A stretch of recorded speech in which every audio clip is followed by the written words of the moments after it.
അപ്പസ്തോലന്മാരുടെ പ്രവർത്തനങ്ങൾ അധ്യായം 17. തെസലോനിക്കായിൽ. അവർ ആംഫിപോളിസ്, അപ്പളോണിയ എന്നീ സ്ഥലങ്ങളിലൂടെ യാത്ര ചെയ്ത് തെസലോനിക്കായിൽ എത്തി. അവിടെ യഹൂദരുടെ ഒരു സിനഗോഗ ഉണ്ടായിരുന്നു. പൗലോസ് പതിവനുസരിച്ച് അവിടെ ചെന്ന് 3 സാബത്തുകളിൽ വിശുദ്ധ ഗ്രന്ഥത്തെ ആധാരമാക്കി അവരോട് സംവാദത്തിലേർപ്പെട്ടു. ക്രിസ്തു പീഡനം സഹിക്കുകയും മരിച്ചവരിൽ നിന്ന് ഉയിർത്തെഴുന്നേൽക്കുകയും ചെയ്യുക ആവശ്യമായിരുന്നുവെന്ന് അവൻ വിശദീകരിക്കുകയും തെളിയിക്കുകയും ചെയ്തു.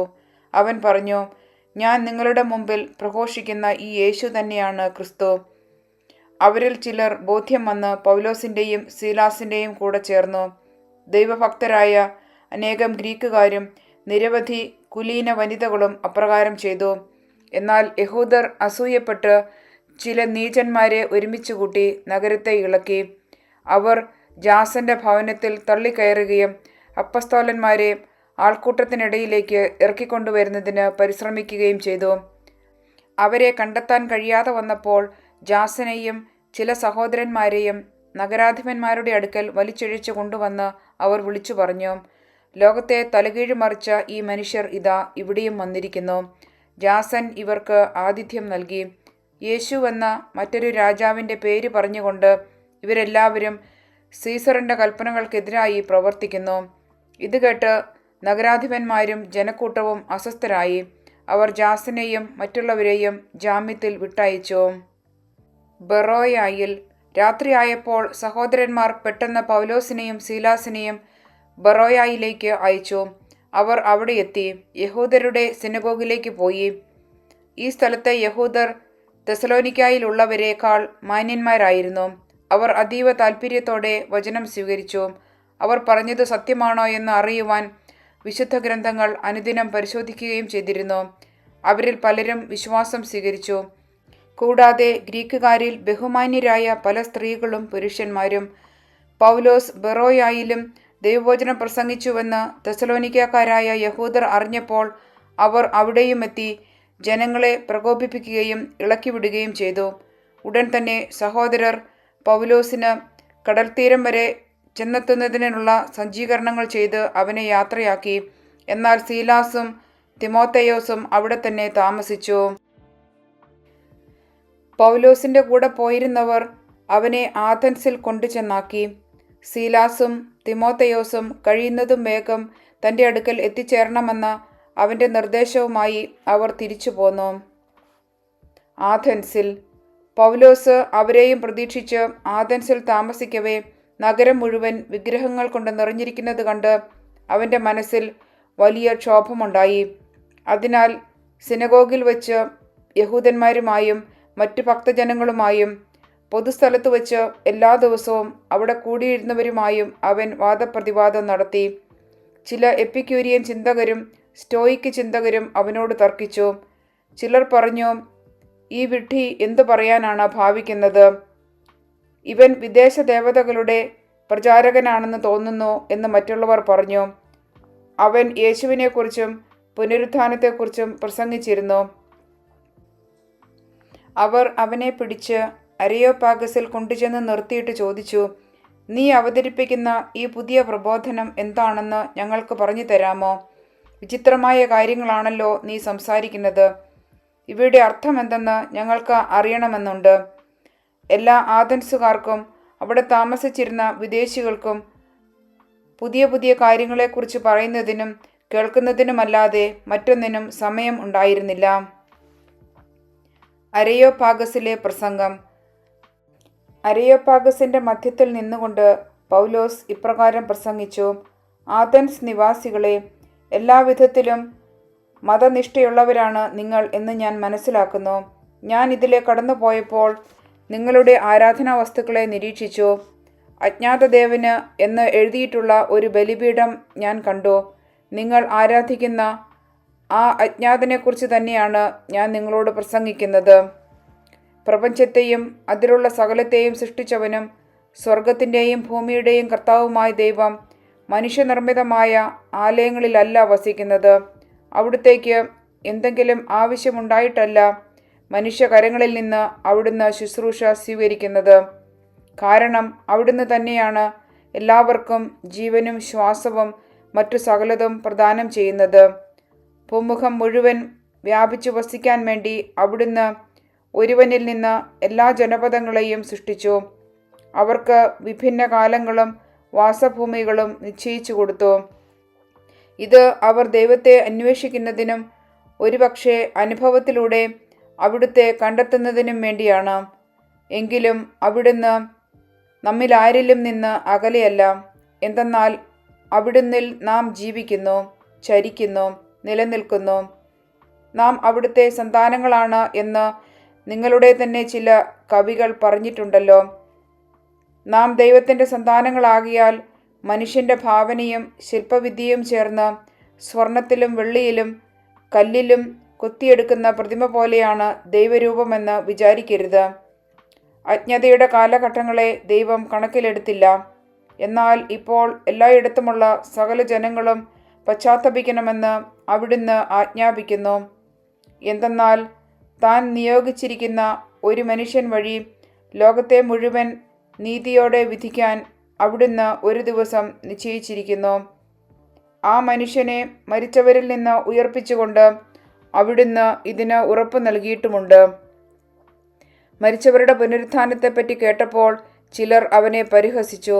എന്നാൽ ചിലർ പറഞ്ഞു, ഇവയെക്കുറിച്ച് നിന്നിൽ നിന്ന് ഞങ്ങൾ പിന്നീടൊരിക്കൽ കേട്ടുകൊള്ളാം.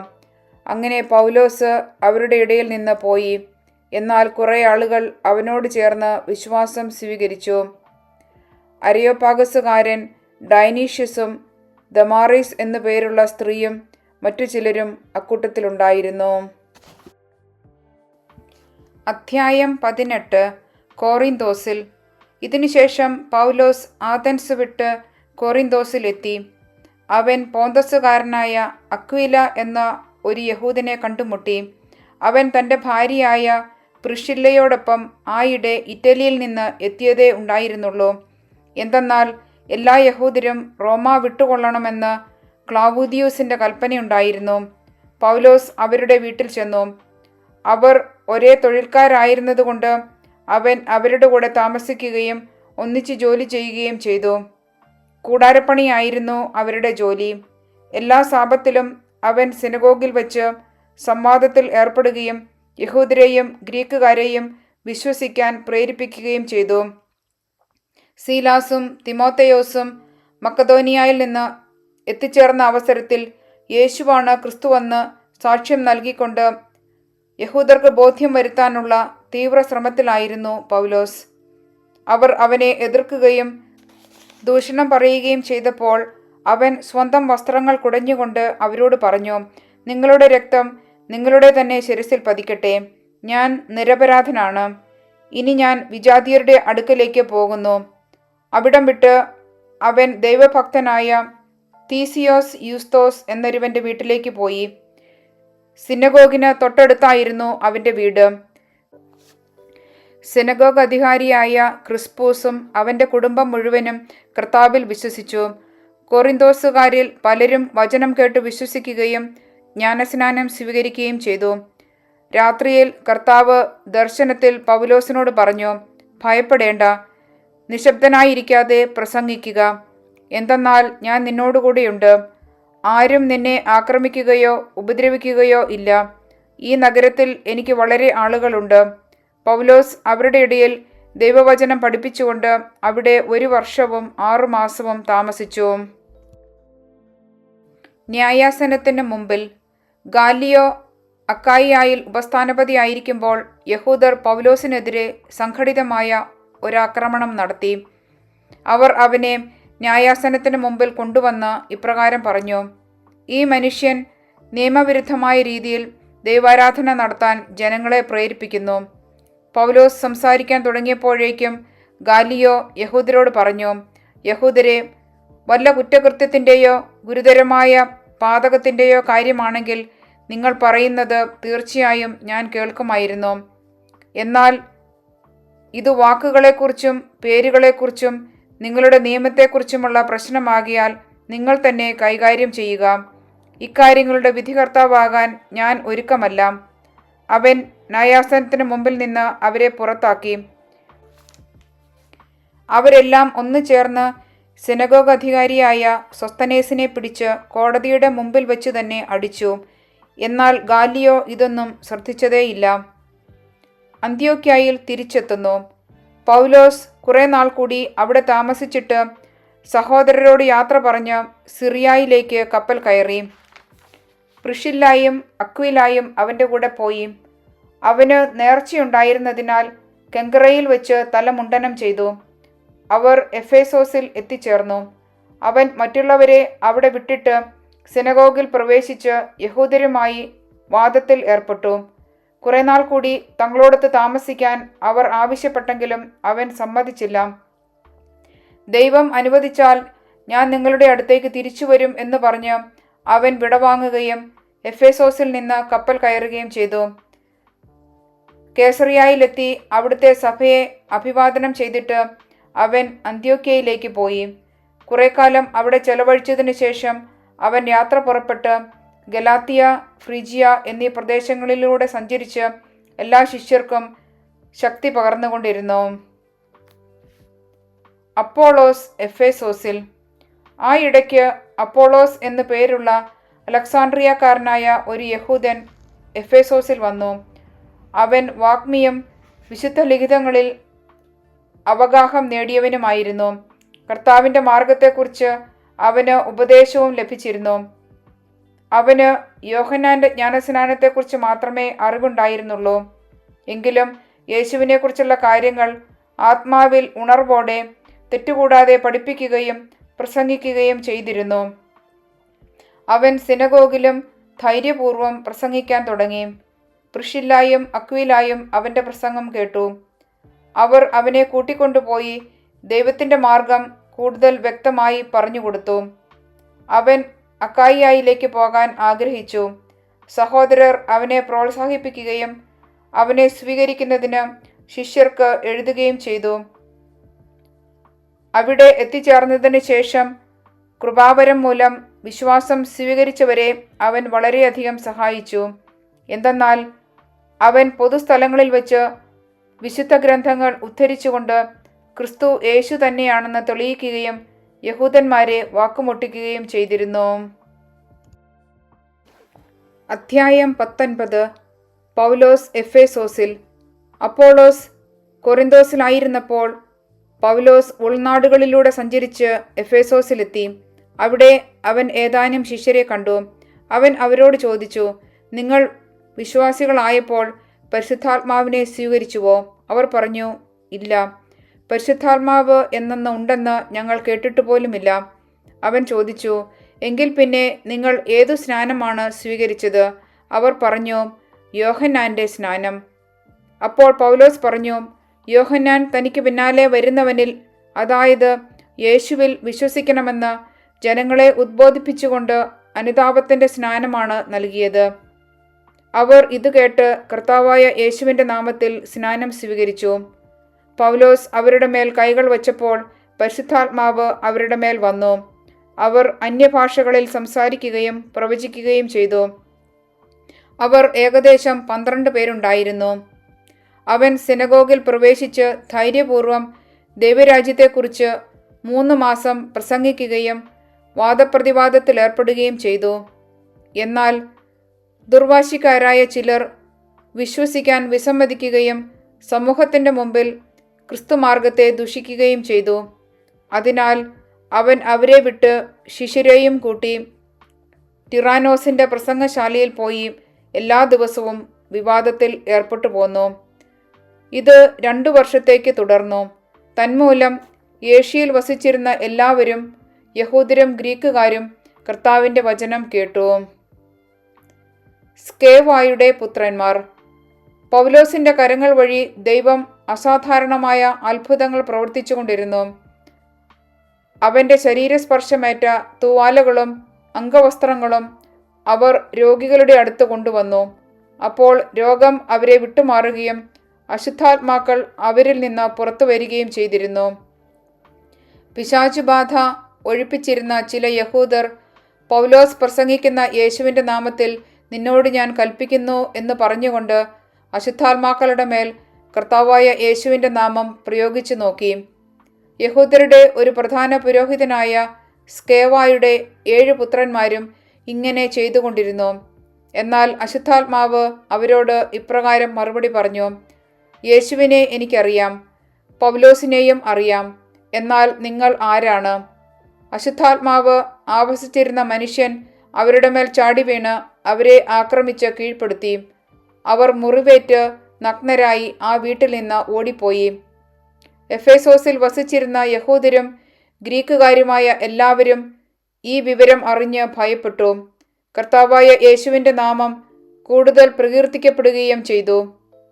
കൂടാതെ വിശ്വാസം സ്വീകരിച്ച പലരും വന്ന് തങ്ങളുടെ ദുർനടപടികൾ ഏറ്റുപറഞ്ഞ് കുറ്റം സമ്മതിച്ചു. ക്ഷുദ്രപ്രയോഗം നടത്തിയിരുന്ന അനേകം ആളുകൾ തങ്ങളുടെ ഗ്രന്ഥച്ചുരുളുകൾ കൊണ്ടുവന്ന് എല്ലാവരും കാണെ അഗ്നിക്കിരയാക്കി.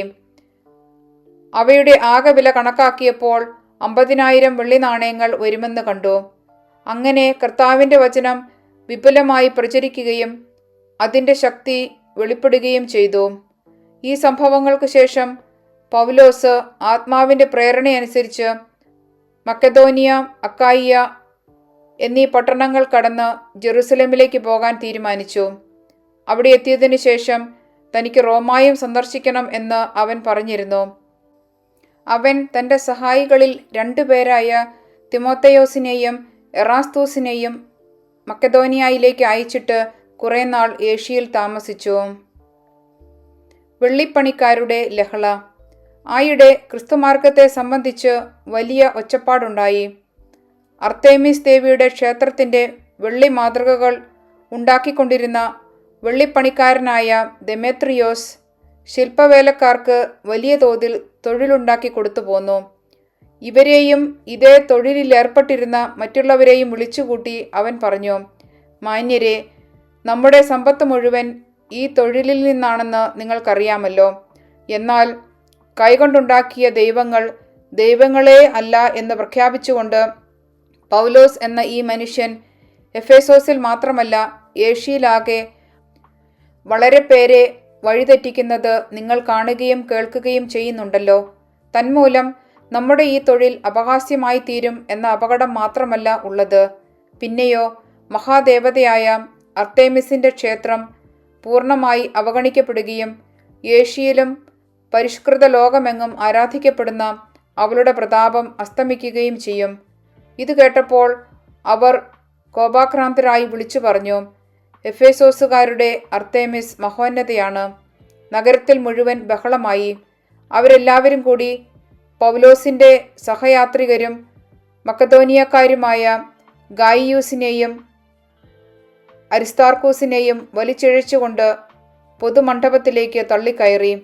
ജനക്കൂട്ടത്തിലേക്ക് പോകാൻ പൗലോസ് ആഗ്രഹിച്ചെങ്കിലും ശിഷ്യന്മാർ അവനെ അനുവദിച്ചില്ല. പൗലോസിൻ്റെ സ്നേഹിതരായ ഏഷ്യയിലെ ചില പ്രമുഖർ ആളയച്ച് പൊതുമണ്ഡപത്തിലേക്ക് പോകാൻ തുനിയരുതെന്ന് അവനോട് അഭ്യർത്ഥിച്ചു. അവിടെ ഓരോരുത്തരും ഓരോന്ന് വിളിച്ചു പറഞ്ഞുകൊണ്ടിരുന്നു. സമ്മേളനം ആകെ അലങ്കോലമായി. തങ്ങൾ അവിടെ എന്തിനാണ് ഒരുമിച്ച് കൂടിയതെന്ന് തന്നെ മിക്കവർക്കും അറിഞ്ഞുകൂടായിരുന്നു. യഹൂദർ മുമ്പോട്ട് കൊണ്ടുവന്ന അലക്സാണ്ടറിനോട് ജനക്കൂട്ടത്തിൽ ചിലർ സംസാരിക്കാൻ ആവശ്യപ്പെട്ടു.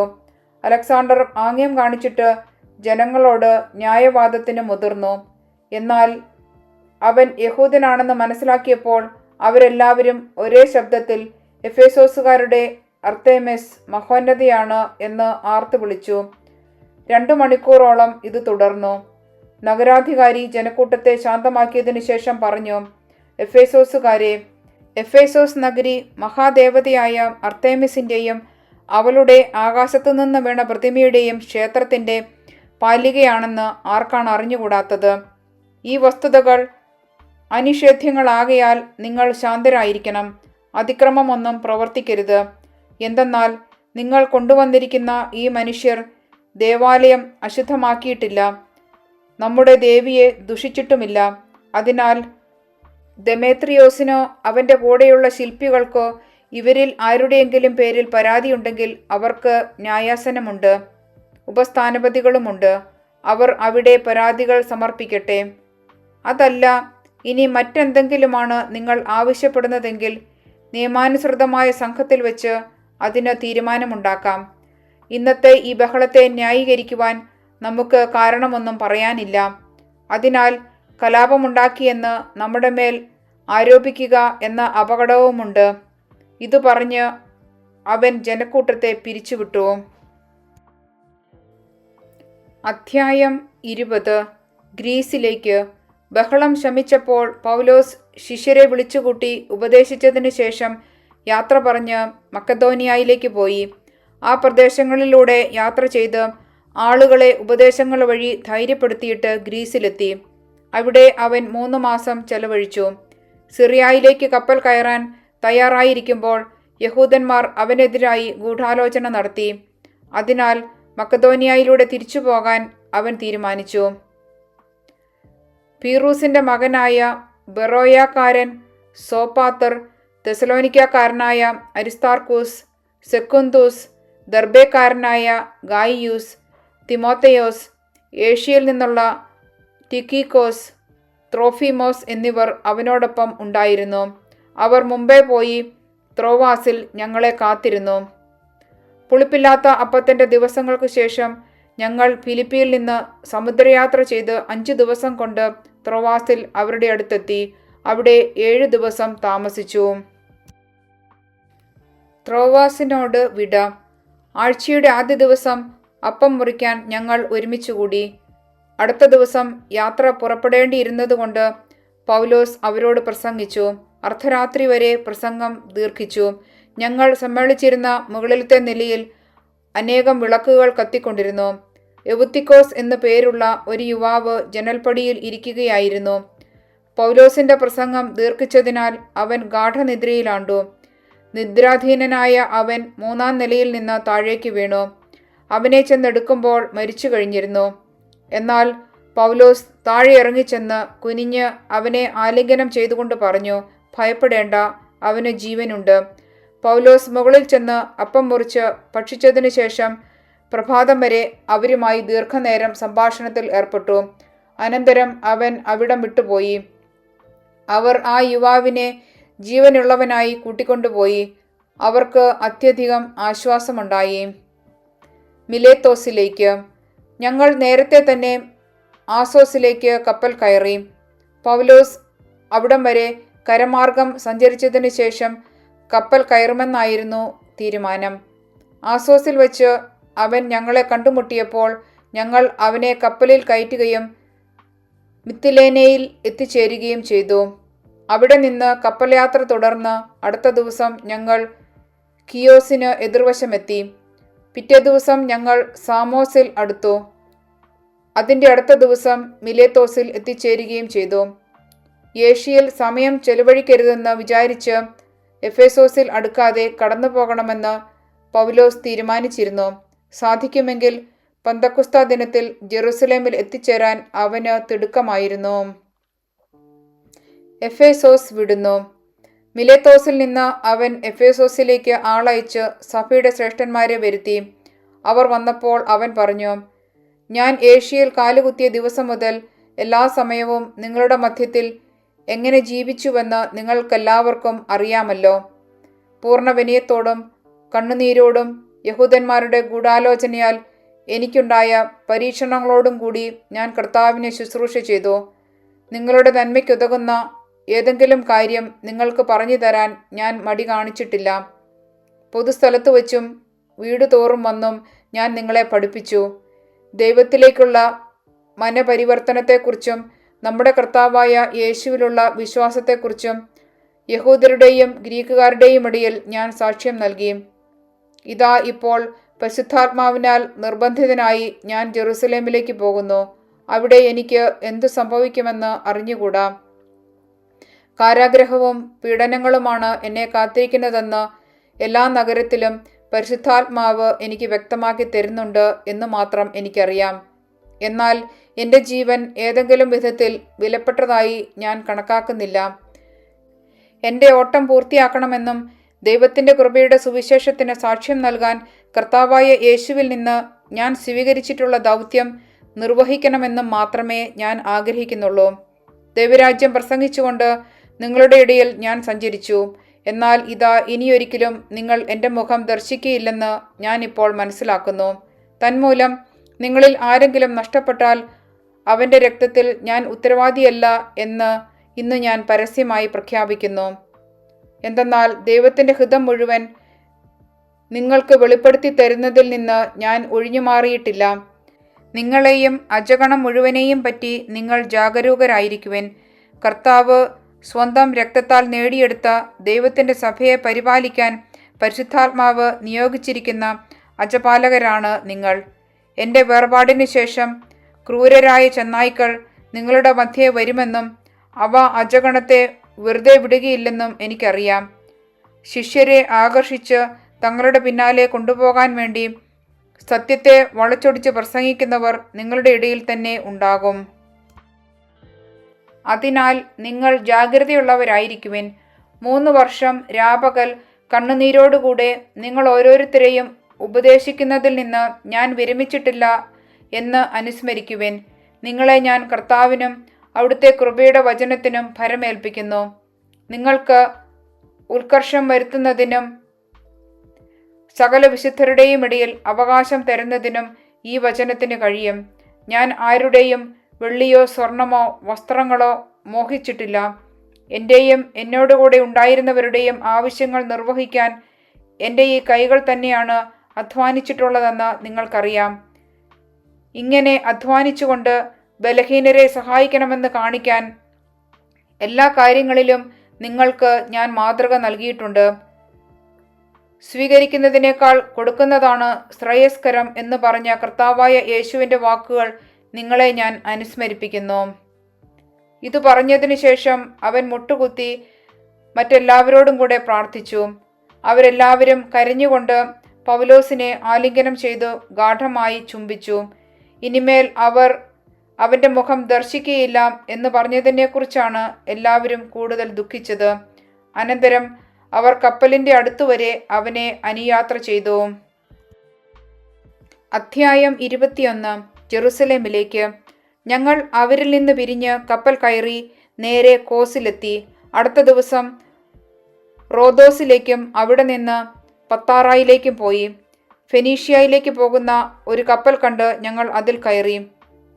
ഇടതുവശത്തായി സൈപ്രസ് ദൃഷ്ടിയിൽപ്പെട്ടു. എങ്കിലും അത് പിന്നിട്ട് ഞങ്ങൾ സിറിയയിലേക്ക് തിരിച്ചു. ചരക്കിറക്കാൻ കപ്പൽ ടൈറിൽ എടുത്തപ്പോൾ ഞങ്ങൾ അവിടെ ഇറങ്ങി. ശിഷ്യന്മാരെ കണ്ടുപിടിച്ച് ഞങ്ങൾ 7 ദിവസം അവിടെ താമസിച്ചു. പരിശുദ്ധാത്മാവിനാൽ പ്രേരിതരായി അവർ പൗലോസിനോട് ജെറുസലേമിലേക്ക് പോകരുതെന്ന് പറഞ്ഞു. അവിടുത്തെ താമസം കഴിഞ്ഞ് ഞങ്ങൾ യാത്ര തുടർന്നു. സ്ത്രീകളും കുട്ടികളും ഉൾപ്പെടെ അവരെല്ലാവരും നഗരത്തിന് വെളിയിൽ വരെ ഞങ്ങളെ അനുയാത്ര ചെയ്തു. സമുദ്രതീരത്ത് മുട്ടുകുത്തി ഞങ്ങൾ പ്രാർത്ഥിക്കുകയും വിടവാങ്ങുകയും ചെയ്തു. പിന്നെ ഞങ്ങൾ കപ്പലിൽ കയറി അവർ വീടുകളിലേക്ക് മടങ്ങി. ടൈറിൽ നിന്നുള്ള യാത്രയുടെ അവസാനത്തിൽ ഞങ്ങൾ ടൊളേമായിസിൽ എത്തിച്ചേർന്നു. അവിടെ സഹോദരരെ അഭിവാദനം ചെയ്യുകയും അവരുടെ കൂടെ ഒരു ദിവസം താമസിക്കുകയും ചെയ്തു. അടുത്ത ദിവസം ഞങ്ങൾ അവിടെ നിന്ന് പുറപ്പെട്ട് കേസറിയയിലെത്തി. 7 പേരിൽ ഒരുവനും സുവിശേഷ പ്രസംഗകനുമായ പീലിപ്പോസിന്റെ വീട്ടിൽ ചെന്ന് അവൻ്റെ കൂടെ താമസിച്ചു. കന്യകമാരും പ്രവചനവരം ലഭിച്ചവരുമായ 4 പുത്രിമാർ അവനുണ്ടായിരുന്നു. കുറേ ദിവസം കഴിഞ്ഞപ്പോൾ അഗാബോസ് എന്നു പേരുള്ള ഒരു പ്രവാചകൻ യൂദയായിൽ നിന്ന് അവിടെ എത്തി. അവൻ ഞങ്ങളുടെ അടുത്ത് വന്ന് പൗലോസിൻ്റെ അരപ്പട്ടയെടുത്ത് അതുകൊണ്ട് സ്വന്തം കൈകാലുകൾ ബന്ധിച്ചിട്ട് ഇപ്രകാരം പ്രസ്താവിച്ചു: പരിശുദ്ധാത്മാവ് അരുളി ചെയ്യുന്നു, ജെറുസലേമിൽ വെച്ച് യഹൂദന്മാർ ഈ അരപ്പട്ടിയുടെ ഉടമസ്ഥനെ ഇതുപോലെ ബന്ധിക്കുകയും വിജാതിയർക്ക് ഏൽപ്പിച്ചു കൊടുക്കുകയും ചെയ്യും. ഇത് കേട്ടപ്പോൾ ഞങ്ങളും അവിടെ ഉണ്ടായിരുന്ന ജനങ്ങളും പൗലോസിനോട് ജെറുസലേമിലേക്ക് പോകരുതെന്ന് അഭ്യർത്ഥിച്ചു. അപ്പോൾ അവൻ പറഞ്ഞു, നിങ്ങൾ എന്താണ് ഈ ചെയ്യുന്നത്? നിലവിളിച്ചുകൊണ്ട് എൻ്റെ ഹൃദയത്തെ ദുർബലമാക്കുകയാണോ? ജെറുസലേമിൽ വെച്ച് കർത്താവായ യേശുവിൻ്റെ നാമത്തെ പ്രതി ബന്ധനം മാത്രമല്ല മരണം പോലും സ്വീകരിക്കാൻ ഞാൻ തയ്യാറാണ്. അവനെ സമ്മതിപ്പിക്കാൻ കഴിയാതെ വന്നപ്പോൾ കർത്താവിൻ്റെ ഹിതം നിറവേറട്ടെ എന്ന് പറഞ്ഞുകൊണ്ട് ഞങ്ങൾ പിന്മാറി. ആ ദിവസങ്ങൾക്ക് ശേഷം ഞങ്ങൾ യാത്രയൊരുങ്ങി ജെറുസലേമിലേക്ക് പുറപ്പെട്ടു. കേസറിയായിൽ നിന്നുള്ള ചില ശിഷ്യരും ഞങ്ങളോടൊപ്പം വന്നു. ആദ്യകാല ശിഷ്യരിൽ ഒരുവനായ സൈപ്രസുകാരൻ നാസോന്റെ വീട്ടിലാണ് ഞങ്ങൾക്ക് താമസിക്കേണ്ടിയിരുന്നത്. അതിനാൽ അവനെയും അവർ കൂട്ടത്തിൽ കൊണ്ടുപോന്നിരുന്നു. ജെറുസലേമിലെ തീരുമാനം. ഞങ്ങൾ ജെറുസലേമിലെത്തിയപ്പോൾ സഹോദരർ സന്തോഷപൂർവ്വം ഞങ്ങളെ സ്വീകരിച്ചു. അടുത്ത ദിവസം പൗലോസ് ഞങ്ങളോടൊത്ത് യാക്കോബിന്റെ അടുക്കലേക്ക് പോയി. ശ്രേഷ്ഠന്മാരെല്ലാവരും അവിടെ വന്നുകൂടി. അവരെ അഭിവാദനം ചെയ്തതിനു ശേഷം പൗലോസ് തന്റെ ശുശ്രൂഷ വഴി വിജാതിയരുടെ ഇടയിൽ ദൈവം ചെയ്ത കാര്യങ്ങൾ ഓരോന്നായി വിശദീകരിച്ചു. അവർ അത് കേട്ട് ദൈവത്തെ സ്തുതിച്ചു. അവർ അവനോട് പറഞ്ഞു, സഹോദര, വിശ്വാസം സ്വീകരിച്ചവരിൽ എത്രയായിരം യഹൂദരുണ്ടെന്ന് നോക്കൂ. അവരെല്ലാം നിയമം പാലിക്കുന്നതിൽ വലിയ നിഷ്ഠയുള്ളവരുമാണ്.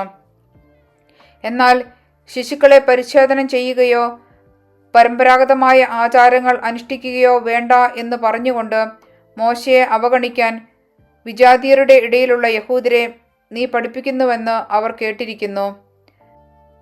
നീ വന്നിട്ടുണ്ടെന്ന് അവർ തീർച്ചയായും അറിയും. എന്താണ് ഇനി ചെയ്യേണ്ടത്? അതിനാൽ ഞങ്ങൾ പറയുന്നത് പോലെ നീ പ്രവർത്തിക്കുക. വ്രതമെടുത്ത 4 പേർ ഞങ്ങളുടെ കൂടെയുണ്ട്. അവരോടൊപ്പം പോയി നീയും നിന്നെ തന്നെ ശുദ്ധീകരിക്കുക. അവരുടെ ശിരോമുണ്ഡനത്തിനുള്ള ചെലവും നീ വഹിക്കുക. അങ്ങനെ നീ തന്നെ നിയമമനുസരിച്ച് ജീവിക്കുന്നുവെന്നും നിന്നെക്കുറിച്ച് അവർ കേട്ടിരിക്കുന്ന വാർത്തയിൽ കഴമ്പില്ലെന്നും സകലരും അറിഞ്ഞുകൊള്ളും. എന്നാൽ വിശ്വാസം സ്വീകരിച്ച വിജാതിയരെ സംബന്ധിച്ചിടത്തോളം ഞങ്ങൾ ഒരു എഴുത്തയച്ചിട്ടുണ്ട്. വിഗ്രഹങ്ങൾക്ക് അർപ്പിച്ച വസ്തുക്കൾ, രക്തം, കഴുത്തു ഞെരിച്ചു കൊല്ലപ്പെട്ടവ, വ്യഭിചാരം എന്നിവയിൽ നിന്ന് അവർ അകന്നിരിക്കണമെന്ന ഞങ്ങളുടെ തീരുമാനവും അതുവഴി അറിയിച്ചിട്ടുണ്ട്. പൗലോസ് അവരെ കൂട്ടിക്കൊണ്ടുപോയി അടുത്ത ദിവസം തന്നെ അവരോടൊപ്പം ശുദ്ധീകരണ കർമ്മം നടത്തി. അവരുടെ ശുദ്ധീകരണം പൂർത്തിയാകുന്ന ദിവസവും അവർക്കോരോരുത്തർക്കും വേണ്ടി ബലിയർപ്പിക്കാനുണ്ടെന്ന വിവരവും അറിയിക്കാൻ വേണ്ടി അവൻ ദേവാലയത്തിൽ പോയി. പൗലോസിനെ ബന്ധിക്കുന്നു. 7 ദിവസം തികയാറായപ്പോൾ ഏഷ്യയിൽ നിന്നുള്ള യഹൂദർ അവനെ ദേവാലയത്തിൽ കണ്ടു. അവർ ജനക്കൂട്ടത്തെ ഇളക്കുകയും അവനെ പിടികൂടുകയും ചെയ്തു. അവർ വിളിച്ചു പറഞ്ഞു, ഇസ്രായേൽ ജനമേ, സഹായിക്കുവിൻ. ജനത്തിനും നിയമത്തിനും ഈ സ്ഥലത്തിനുമെതിരായി എല്ലായിടത്തും ആളുകളെ പഠിപ്പിക്കുന്നവൻ ഇവൻ തന്നെ. മാത്രമല്ല, ഇവൻ ഗ്രീക്കുകാരെ ദേവാലയത്തിൽ കൊണ്ടുവന്ന് ഈ പരിശുദ്ധ സ്ഥലം അശുദ്ധമാക്കുകയും ചെയ്തിരിക്കുന്നു. എന്തെന്നാൽ നഗരത്തിൽ വെച്ച് നേരത്തെ അവനോടൊപ്പം എഫേസോസുകാരനായ ത്രോഫിമോസിനെയും അവർ കണ്ടിരുന്നു. പൗലോസ് അവനെയും ദേവാലയത്തിൽ കൊണ്ടുവന്നിരിക്കുമെന്ന് അവർ വിചാരിച്ചു. നഗരം മുഴുവൻ പ്രക്ഷുബ്ധമായി. ആളുകൾ ഓടിക്കൂടി. അവർ പൗലോസിനെ പിടിച്ച് ദേവാലയത്തിന് പുറത്തേക്ക് വലിച്ചിഴച്ചു കൊണ്ടുവന്നു. ഉടൻ തന്നെ വാതിലുകൾ അടയ്ക്കുകയും ചെയ്തു.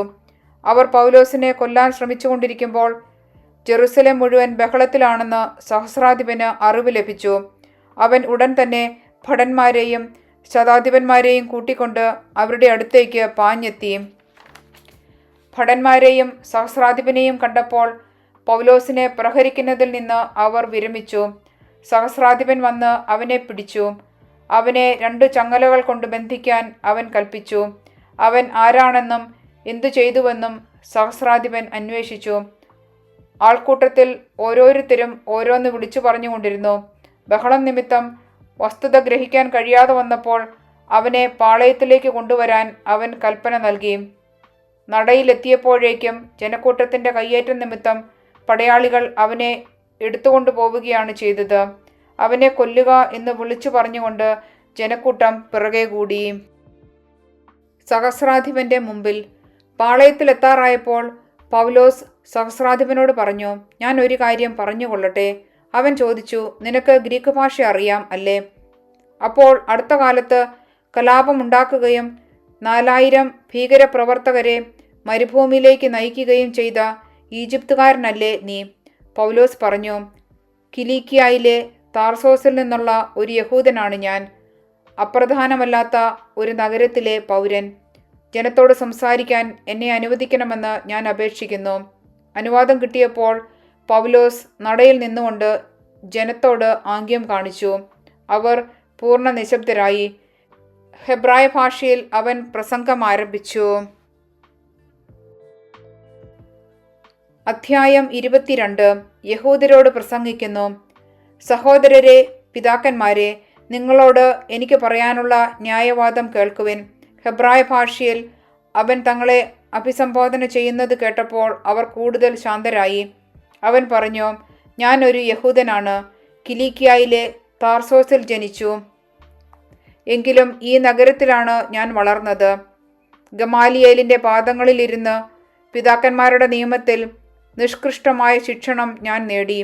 ഇന്ന് നിങ്ങളെല്ലാവരും ആയിരിക്കുന്നത് പോലെ ഞാനും ദൈവത്തെക്കുറിച്ച് തീക്ഷ്ണത നിറഞ്ഞവനായിരുന്നു. പുരുഷന്മാരെയും സ്ത്രീകളെയും ബന്ധിച്ച് കാരാഗൃഹത്തിൽ അടച്ചുകൊണ്ട് ഈ മാർഗത്തെ നാമാവശേഷമാക്കത്തക്ക വിധം പീഡിപ്പിച്ചവനാണ് ഞാൻ.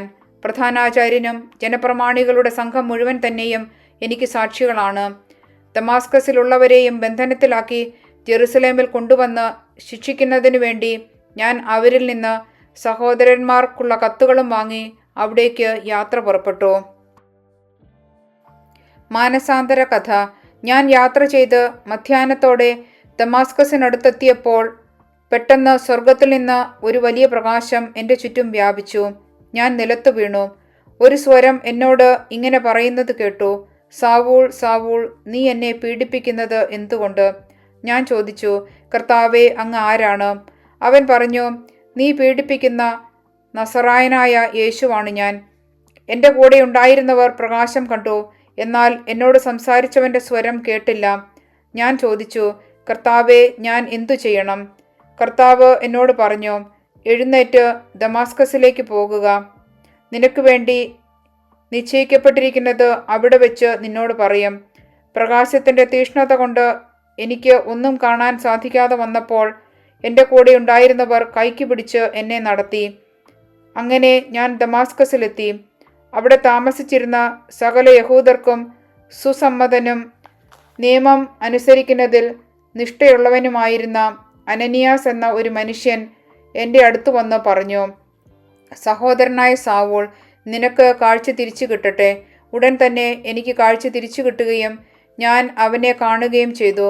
അവൻ പറഞ്ഞു, നമ്മുടെ പിതാക്കന്മാരുടെ ദൈവത്തിൻ്റെ ഹിതമറിയാനും നീതിമാനായവനെ ദർശിക്കാനും അവൻ്റെ അധരത്തിൽ നിന്നുള്ള സ്വരം ശ്രവിക്കാനും നിന്നെ അവിടുന്ന് നിയമിച്ചിരിക്കുന്നു. നീ കാണുകയും കേൾക്കുകയും ചെയ്തതിനെക്കുറിച്ച് എല്ലാ മനുഷ്യരുടെയും മുമ്പാകെ അവന് നീ സാക്ഷിയായിരിക്കും. ഇനി നീ എന്തിനു കാത്തിരിക്കുന്നു? എഴുന്നേറ്റ് സ്നാനം സ്വീകരിക്കുക. അവൻ്റെ നാമം വിളിച്ചപേക്ഷിച്ചുകൊണ്ട് നിന്റെ പാപങ്ങൾ കഴുകിക്കളയുക. വിജാതീയരുടെ അപ്പസ്തോലൻ. ഞാൻ ജെറുസലേമിൽ തിരിച്ചു വന്ന് ദേവാലയത്തിൽ പ്രാർത്ഥിച്ചുകൊണ്ടിരിക്കുമ്പോൾ എനിക്കൊരു ദിവ്യാനുഭൂതിയുണ്ടായി. കർത്താവ് എന്നോട് ഇപ്രകാരം സംസാരിച്ചുകൊണ്ട് നിൽക്കുന്നത് ഞാൻ കണ്ടു. അവൻ പറഞ്ഞു, നീ വേഗം ജെറുസലേമിന് പുറത്തു കടക്കുക. കാരണം എന്നെക്കുറിച്ചുള്ള നിന്റെ സാക്ഷ്യം അവർ സ്വീകരിക്കുകയില്ല. ഞാൻ പറഞ്ഞു, കർത്താവേ, ഞാൻ സിനഗോഗുകൾ തോറും ചെന്ന് നിന്നിൽ വിശ്വസിക്കുന്നവരെയെല്ലാം ബന്ധനസ്ഥരാക്കുകയും പ്രഹരിക്കുകയും ചെയ്തിട്ടുണ്ടെന്ന് അവർക്കറിയാം. നിനക്ക് സാക്ഷ്യം നൽകിയ സ്തേഫാനോസിൻ്റെ രക്തം ചിന്തപ്പെട്ടപ്പോൾ ഞാനും അടുത്തുനിന്ന് അത് അംഗീകരിക്കുകയും അവൻ്റെ ഘാതകരുടെ വസ്ത്രങ്ങൾ സൂക്ഷിക്കുകയും ചെയ്തു. അപ്പോൾ അവൻ എന്നോട് പറഞ്ഞു, നീ പോവുക. അങ്ങ് ദൂരെ വിജാതീയരുടെ അടുക്കലേക്ക് ഞാൻ നിന്നെ അയക്കും. ന്യായാസന സമക്ഷം. ഇത്രയും പറയുന്നതുവരെ അവർ അവനെ ശ്രദ്ധിച്ചു കേട്ടിരുന്നു. പിന്നെ അവർ സ്വരമുയർത്തി വിളിച്ചു പറഞ്ഞു, ഈ മനുഷ്യനെ ഭൂമിയിൽ നിന്ന് നീക്കം ചെയ്യുക. അവൻ ജീവനോടെ ഇരിക്കാൻ പാടില്ല. അവർ ആക്രോശിച്ചുകൊണ്ട് തങ്ങളുടെ മേൽവസ്ത്രങ്ങൾ കീറുകയും അന്തരീക്ഷത്തിലേക്ക് പൂഴി വാരിയെറിയുകയും ചെയ്തു. അപ്പോൾ സഹസ്രാധിപൻ അവനെ പാളയത്തിലേക്ക് കൊണ്ടുവരാനും എന്തു കുറ്റത്തിനാണ് അവർ അവനെതിരായി ആക്രോശിക്കുന്നതെന്ന് അറിയാൻ വേണ്ടി ചമ്പട്ടി കൊണ്ടടിച്ച് തെളിവെടുക്കാനും കൽപ്പിച്ചു. അവർ പൗലോസിനെ തോൽവാറുകൊണ്ട് ബന്ധിച്ചപ്പോൾ അടുത്തുനിന്ന ശതാധിപനോട് അവൻ ചോദിച്ചു, റോമാ പൗരനായ ഒരുവനെ വിചാരണ ചെയ്ത് കുറ്റം വിധിക്കാതെ ചമ്മട്ടി കൊണ്ടടിക്കുന്നത് നിയമാനുസൃതമാണോ? ശതാധിപൻ ഇത് കേട്ടപ്പോൾ സഹസ്രാധിപനെ സമീപിച്ചു പറഞ്ഞു, അങ്ങ് എന്താണ് ചെയ്യാൻ ഒരുങ്ങുന്നത്? ഈ മനുഷ്യൻ റോമാ പൗരനാണല്ലോ. അപ്പോൾ സഹസ്രാധിപൻ വന്ന് അവനോട് ചോദിച്ചു, പറയൂ, നീ റോമാ പൗരനാണോ? അതെ എന്ന് അവൻ മറുപടി നൽകി.